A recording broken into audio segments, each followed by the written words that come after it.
You've lived a great life and done well for yourself. But what mark will you leave on the world? How will you inspire future generations? Stan Miller and Katie Beth Hand have helped thousands of people answer exactly those questions. If you've ever wondered, what will be my legacy?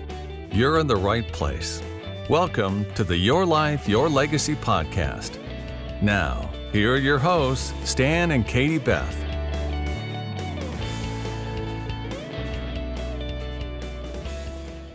Welcome back to the Your Life, Your Legacy podcast with your hosts, Stan Miller and Katie Beth Hand. Our guest today is a founder and CEO focused on nearshoring, Brian Samson. Brian's also a family man and a foster care advocate. Brian, thank you so much for joining us. We are really excited to have you with us. Happy to be here. Thanks for the invite. Absolutely. So talk to our listeners who may not have ever heard of this idea of nearshoring. Talk to our listeners about what nearshoring is and how that works. And then also tell us how you kind of got into this industry in the first place. Happy to. Well, let me define some of these words here because not everyone has heard of them. I think the more common terms are offshoring and outsourcing. So I'll explain that for a second. Offshoring has been around. If you've read the book, which was very popular, 25 years ago, The World is Flat by Thomas Friedman. This is when the rise of India really happened, of back office, accounting, software development, things like that. And India has become a very mature place. Nearly anyone who's risen to manager, director in their career in the States has probably had some interaction with an Indian team before. Now, is it their own team or not? And that's really where outsourcing comes into play. So a lot of times a company might outsource non-core functions. Maybe like accounting is a common thing that's outsourced. Most companies don't have a chief accounting officer. That's usually like a larger type of thing. And you might outsource to somebody in the US. That's called onshoring. But also you could offshore or nearshore, and the person is on your team. It's just a matter of location. So think about that. Onshore or nearshore is location.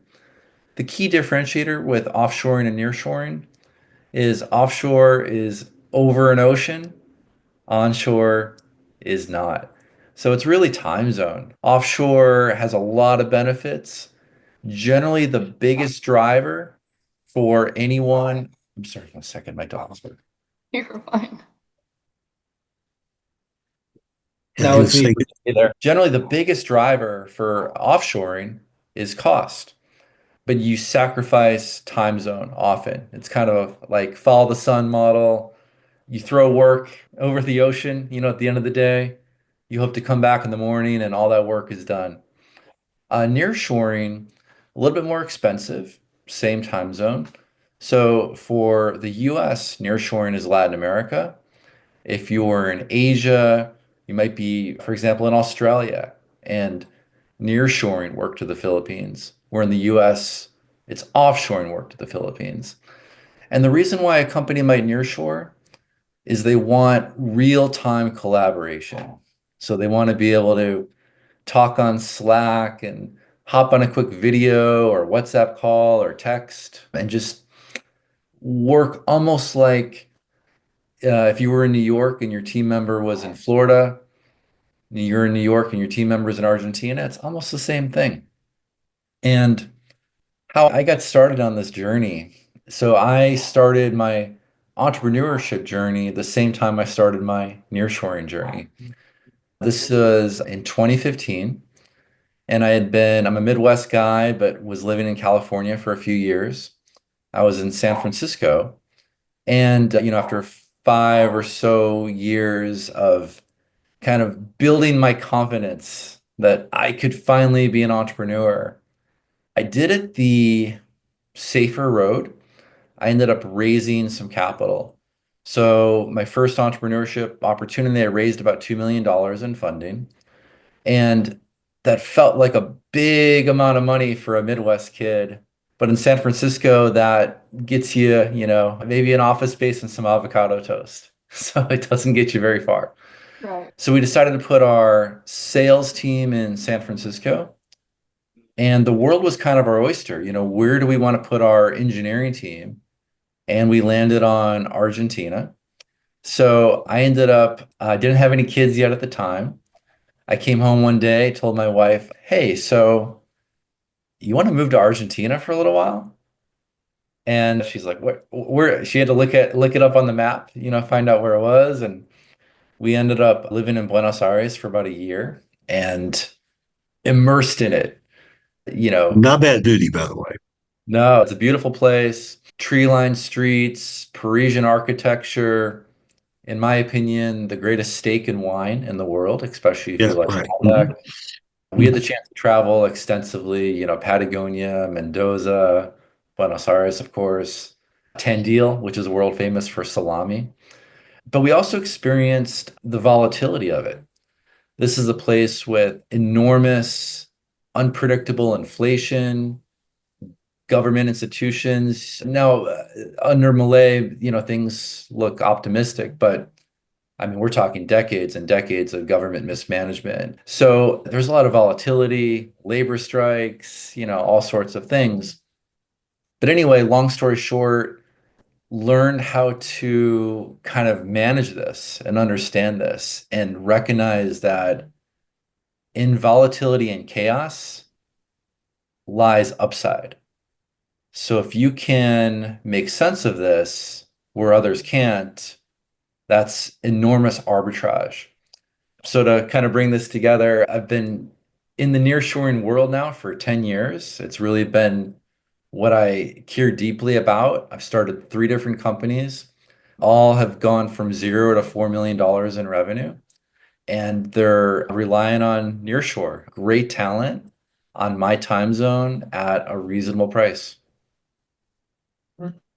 That is really cool. Stan, I know you have a lot of thoughts and a lot of questions on this. We are, Brian, just kind of dipping our toe into this idea as a company. And so I know we've got a lot of questions here on this. It's such a neat idea and really cool. And what an incredible age we live in where we can connect with and hire talent from really anywhere in the world and be able to work with them. Stan, what are your thoughts? Yeah, I have a lot of thoughts, I have a lot of questions, and I'm really grateful to have the opportunity to be able to really have your undivided attention and quiz you about this because when I've thought about it, and I think I've told you before we started recording this podcast that we have our first offshore employee, and it's turned out to work like extraordinarily well for us. But the questions I had, and to some extent still have, as I think about scaling up that opportunity, are number one, how do I know that I can trust this person? Am I willing to give them access to all of our internal information? Can they get on the server and find out everything? Because I've never actually laid eyes on them and they're a long way away. And if they were mistrustful, I'm not sure what the consequences would be for them. So that's an issue I think about. And I don't know how you deal with that, if I can deal with it, if there are systems, precautions, so there's that. Then another issue is how do I find the right person?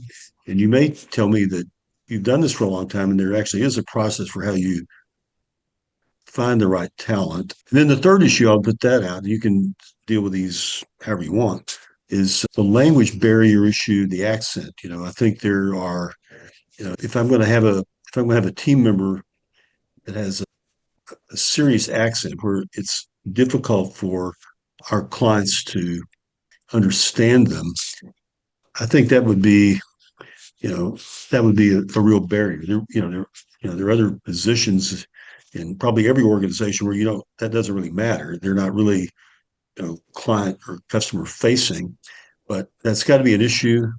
And those were the 3 things that were sources of concern for me. I'm sure all those sound familiar. Yeah, great questions, common questions, frequently asked questions that we get.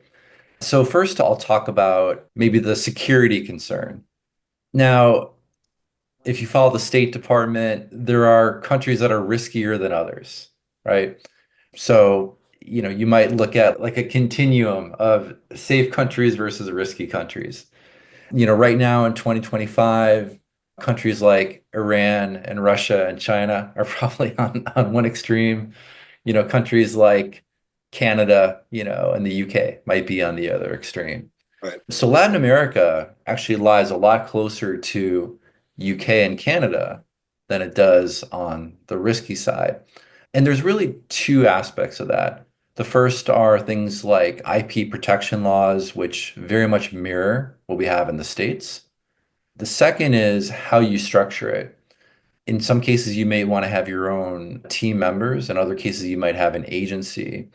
But you can put all sorts of protections in there in the contract, just like you would if you were to hire somebody in Kansas City, right? Sometimes there's the same type of risk. And the other thing that you can do is I think this works especially well with software because software is really built for remote. So there are platforms and security like Stack Overflow and GitHub where you can kind of lock the code and protect that. You can track changes, things like that. It's very easy to do that. Also in this day and age, with different VPNs, security software like Jump Cloud, you can do remote access, easily protect yourself. So I might say, Stan, every year the industry gets better and better and better at protecting companies from remote workers, regardless of where they are. But I would still follow the State Department's advice on stay away from the countries that are high risk. Latin America does not fall in there. The second thing you talked about is hiring. And if I were you, Stan, I would look at it just like I was hiring somebody anywhere. Now, if you use an agency, it might be a little bit different because you're relying on the agency to hire the right team members.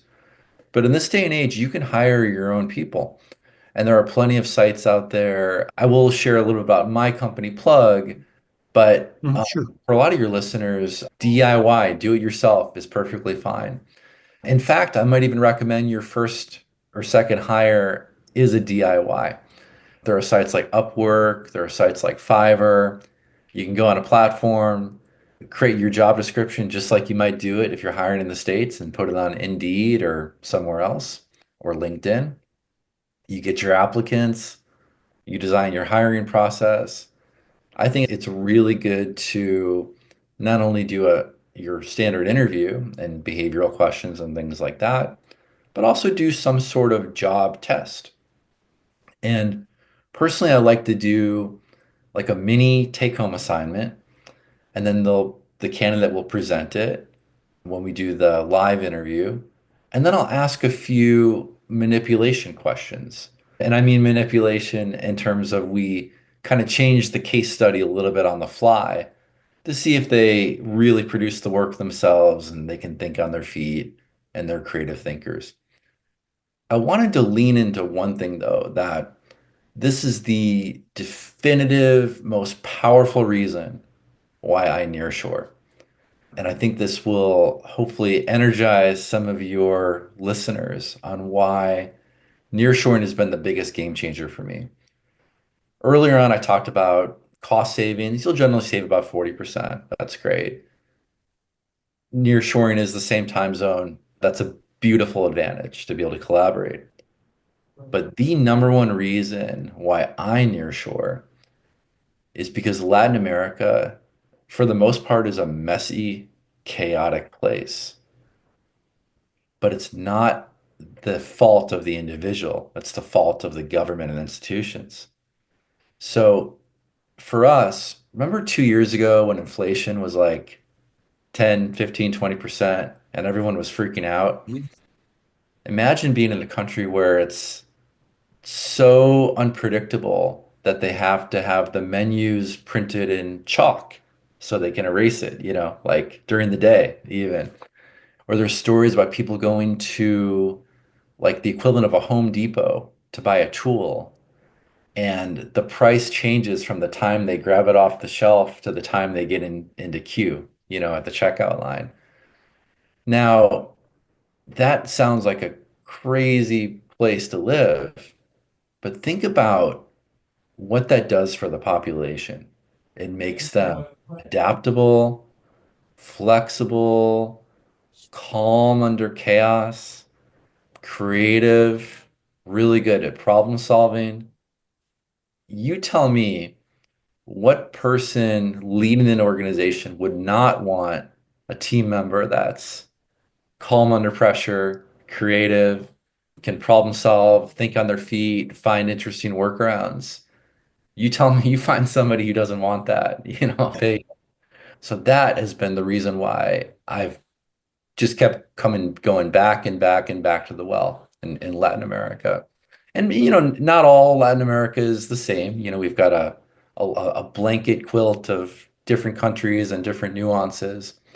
But I say if you can figure out how to work with people that are used to chaos, and it's not as hard as you think. And by the way, they're also very grateful. Like you don't get, I have yet to find in the hundreds and hundreds of people I've worked with down there, I've yet to find anybody who's entitled. They're all very humble, very grateful. I love that breath of fresh air. And the last thing I'll address is your question about language. This blew me away because I was expecting something similar, that the accents would be really strong. It'd be, they're Spanish speaking first or Portuguese if you're in Brazil.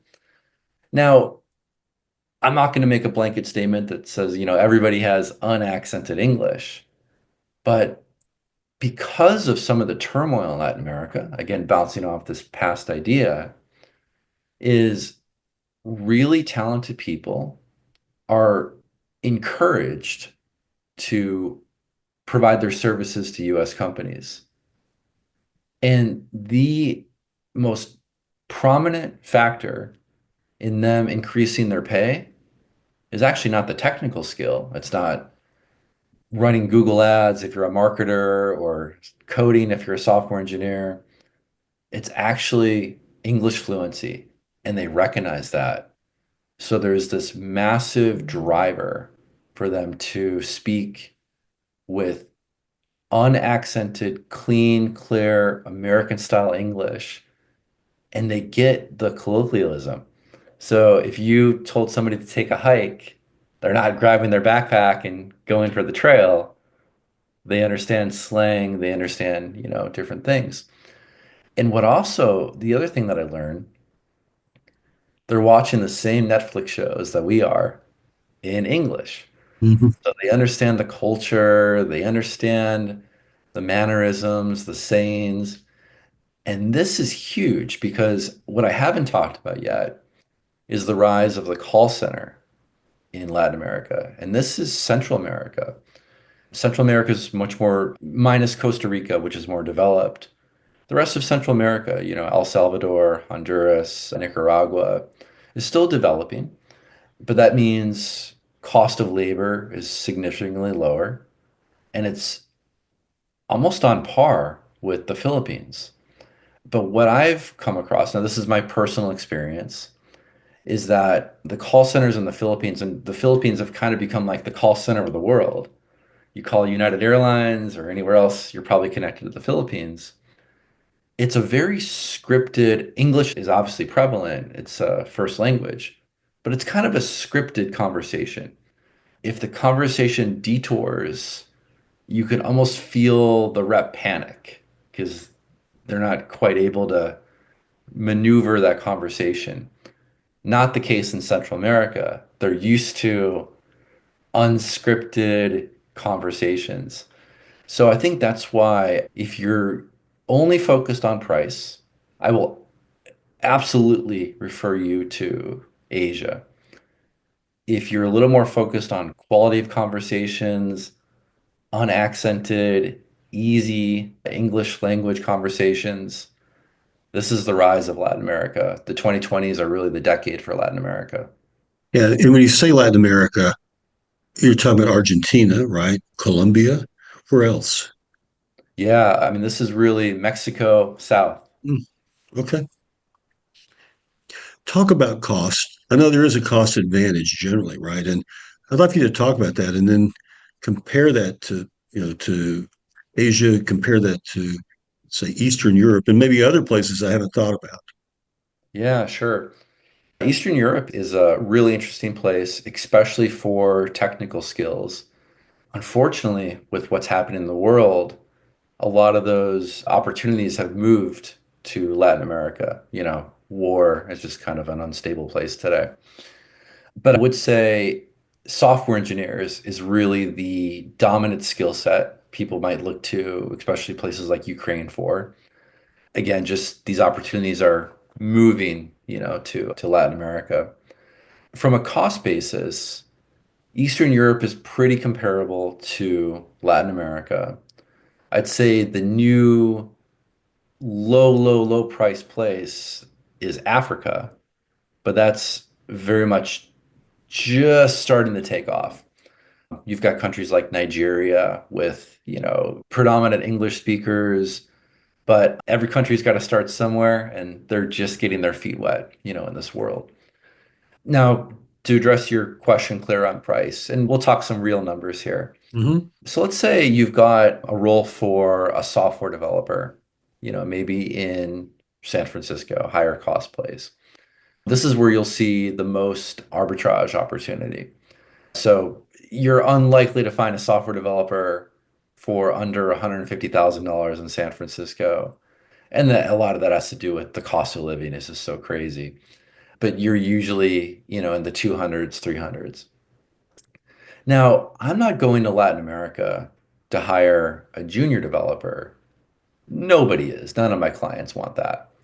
They're going to Latin America to get a senior developer for the price of what they'd pay a junior developer in California or Chicago or New York. So generally, you're looking at, $30 to $40 an hour, for a really high octane, creative thinker, senior level software developer. And that's usually the highest price role out there. Everything else you're going downwards.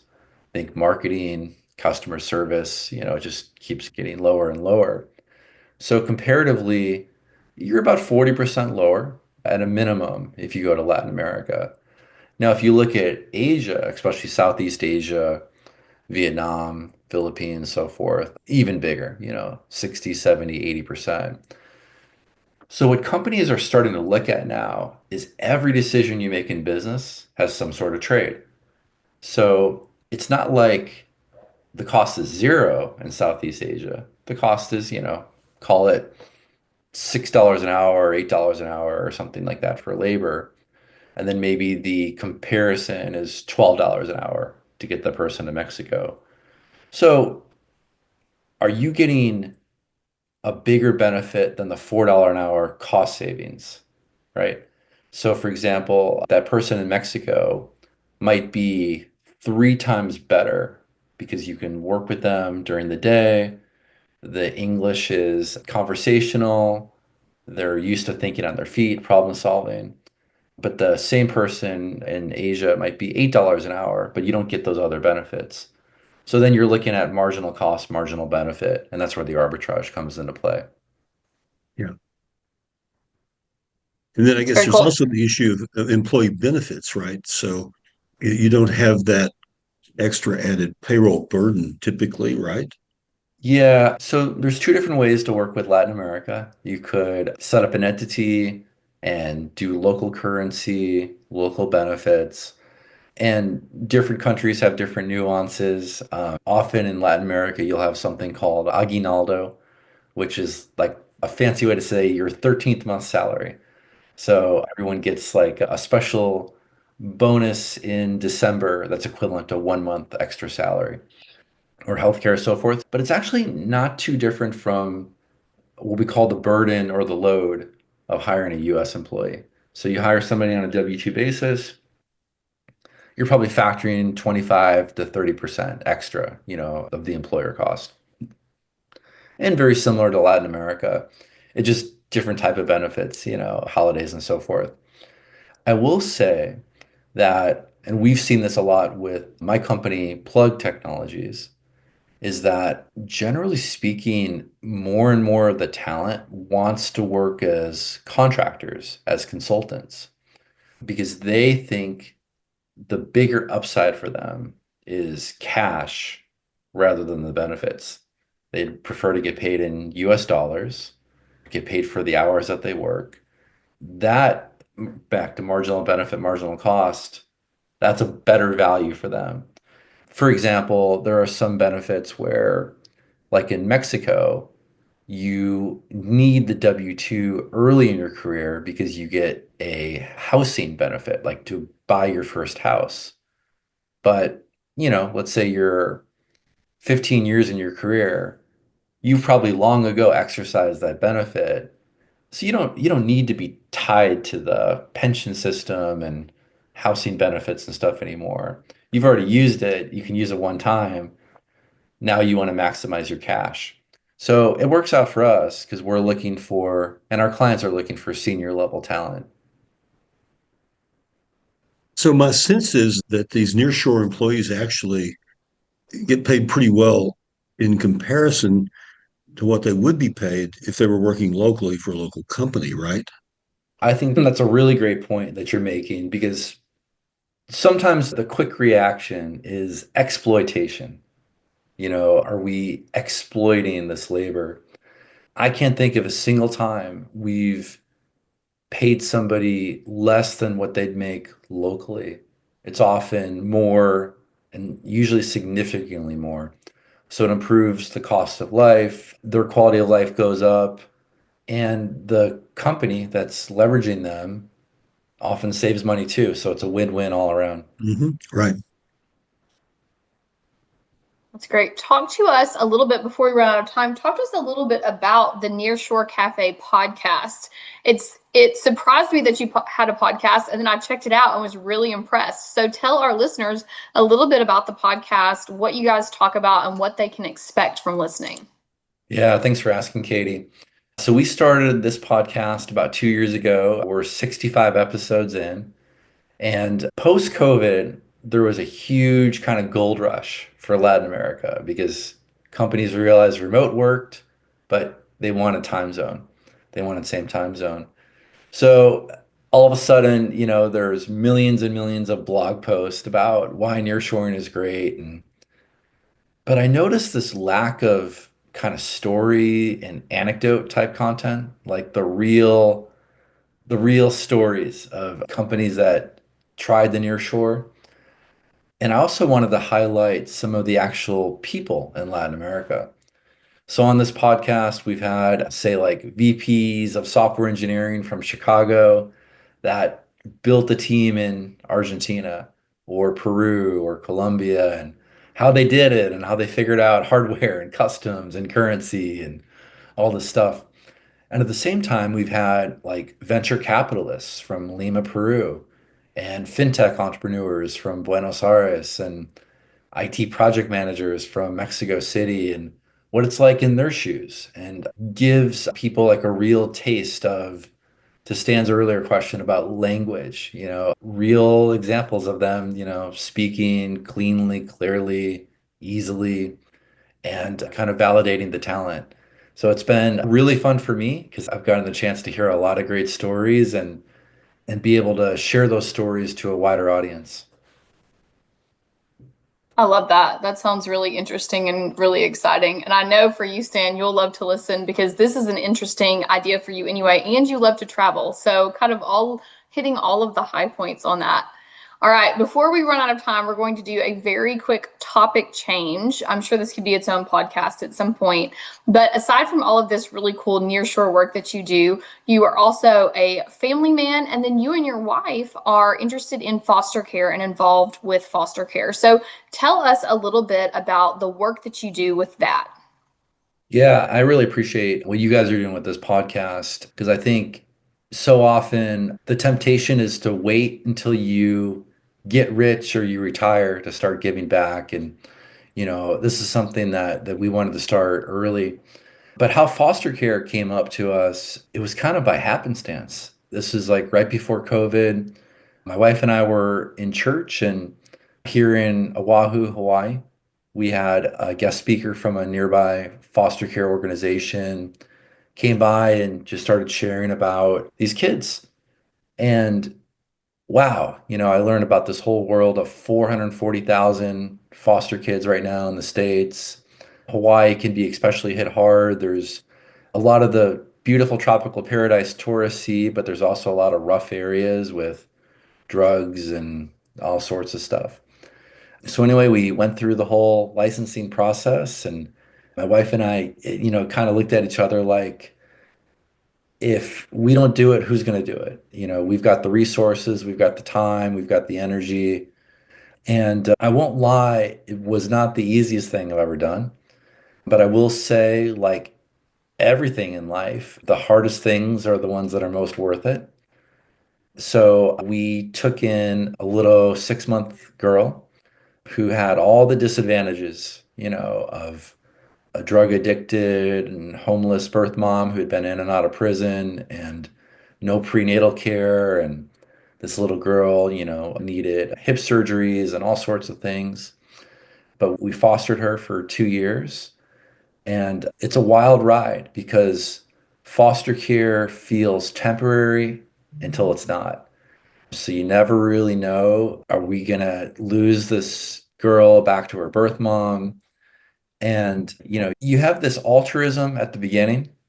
And then somewhere in there, at least, my personal story is you get frustrated because you look at like, hey, we can give this child a really great life. And the alternative is they go back to what I think would be a pretty rough life. And we know, there's nature and there's nurture, and sometimes nurture can have a huge impact on, the cards you're dealt with as a kid. You don't choose them. Nobody chooses their parents or their situation. And you start to think like, what is the court like? How is this even a decision? Why is the court even deliberating on this? But luckily, everything ruled in our favor after 2 years, and this little girl became ours in January of 2023. In July, she'll be celebrating her 5th birthday, and she's just full of joy and energy and, a little daddy's girl. And, like I said, it's not an easy process. But if I could make a plea to your listeners, there are a lot of kids. There are a lot of kids that they didn't choose the cards they were dealt. And if you could look into the foster care system, even start with something called respite care, which basically means foster parents sometimes get burnt out, give them a break, watch their foster kids for a weekend, let the foster parents recharge, kind of get a taste of it, bring your energy, for a day or two, get your feet wet. And the world needs more good homes. The world needs more good foster families. Many foster parents don't make it a full year, and there's a lot that goes in just to recruiting them. So we need more. If you've got a good home and resources, the world needs you. Yeah, that's a great plea, and one I certainly agree with. I love that you brought up respite care because that's a part of the foster care system a lot of people don't realize exists, that you go through a lesser level of certification and get your home checked to make sure it's safe. And then you're able to really provide this great service to these parents who are in the thick of it, parenting kids every day. Sometimes there are rules where, like, if the parents travel out of state, the kids aren't allowed to go out of state if they're foster children. So you have to find a respite family for them to go to. Or, like you said, sometimes the parents would like to have a mommy daddy getaway, but you can't just leave your foster children with anybody like you can, ironically, with your biological children. And so having these respite care families is so important. It can be really fun to have these kids, especially if you already have your own kids or grandkids, and put them in the mix and go to, how long has it been, maybe for grandparents, since you've been to the zoo? Take kids for the weekend, go to the zoo. I try to encourage other families to do respite care if they're not sure, because it really is such an incredible service. And so I just like to reiterate what Brian said. Respite care is great. There are so many kids out there that need good homes to go to that I don't think people really realize that when there's not a place to go, sometimes these kids end up sleeping on the floor of a social worker's office. And that's a very real reality. It's real where you are. It's real in every state. It's real where Stan and I are here in Arkansas. It happens every day. And so opening your home, whether you're looking to foster to adopt or whether you're just looking to be the gap, kind of stand in the gap while this parent gets their act together, or the grandparents get ready to take these kids, or whatever it is, it can really have such a positive impact on a child's life. And we just don't have enough people willing to do that. So thank you for your work in that front, and your wife's as well. I love that it worked out for you, and you have that sweet baby girl, and she probably runs your house, if I can guess. And so I love that you guys you opened your hearts and your home to that, and that's something that you're still advocating for and passionate about. So thank you for the work on that front. Is there anything else, and we've talked about a lot of different topics, is there anything else that we didn't talk about that you would like for our listeners to know? If I may share Plug's website. So if Yes. you're what I call nearshore curious after this conversation, you want to learn more about what it's like to do business in Latin America, no obligation. We don't have to do any placements with you. Sometimes we just want to educate on if that was something you're interested in, or it might be a good fit in a couple of years, or maybe tomorrow. What countries, we'll talk through currencies and customs and talent pockets and all the different nuances with you, just to give you some education. So that company is Plug Technologies, spelled Plugg, and the website is plugg.tech, TECH. Perfect. All right. Well, thank you everyone for joining us. This has been the Your Life, Your Legacy podcast with your hosts, Stan Miller and Katie Beth Hand. Our guest today was Brian Samson, and to get connected with Brian, you can find him on LinkedIn or at plug.tech, and we will link both of those for you in the show notes. Brian, thank you so much for joining us. It was an absolute pleasure. Thank you so much. Thanks for listening to the Your Life, Your Legacy podcast with Stan Miller and Katie Beth Hand. If you enjoyed the show, please rate, review, and subscribe on Apple Podcasts, Spotify, or wherever you get your podcasts. To find out more about Stan and Katie Beth, go to pinnaclelegacylaw.com. You can also find links in the show notes.